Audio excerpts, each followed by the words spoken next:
Hier, je me suis sentie comme les petites vieilles de chez moi, habillées tout en noir à force d'avoir eu des deuils et puis d'être peut-être en train de porter le leur.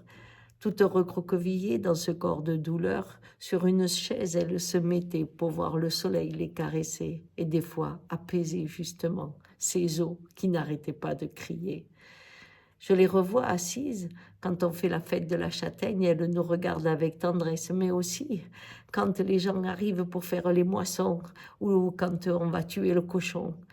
La vie passe devant leurs yeux puisqu'elles peuvent plus danser avec.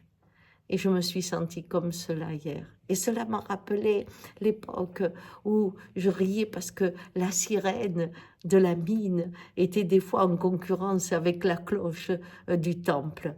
Et ma grand-mère disait, tu vois, quand la sirène sonne, tous ces jeunes qui sortent de la mine, hein, ils y vont avec le sourire et même la cigarette et la casquette, hein, ces gueules noires, savent qu'ils vont mourir et pourtant ils descendent encore. J'ai dit, mais pourquoi alors ils y vont? C'est la vie, ma fille. Tu meurs tous les jours.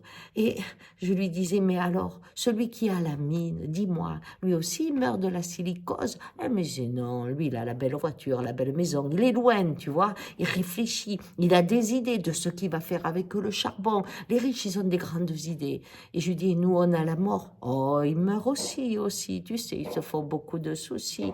Je lui dis, mais avant, quand même, avant, il y avait bien autre chose, il y avait bien la vie, avant la mine, ça existait aussi. Et mon grand-père lui dit, ben oui, Gisou, il y avait la mine, mais tu sais, à l'époque, il y avait la guerre. C'était ceux qui sonnent la cloche qui nous disaient qu'il fallait toujours aller se battre à droite et à gauche. Et alors, on t'enlevait à la floraison, paf, les jeunes qui partaient avec les idées de quelques-uns. Et ces quelques-uns, tu sais, ils sont aussi dans les bureaux. Ceux qui envoient les gens à la guerre, eux n'y vont jamais, comme le patron de la mine. J'écoutais ça et je réécoutais ça hier en y voyant ces grands industriels de l'agriculture ayant gagné. Eh oui, c'est fini. Notre terre va vraiment être abîmée. La vie continue. On va avoir des meurtres, oui, je pourrais dire ainsi, de tous ces agriculteurs, de toutes ces fermes, de toute cette façon de vivre. Hein. Ça y est, hein, quand le vin est tiré, il faut le boire, disait ma grand-mère aussi. Et je ressentais ça avec une peine infinie.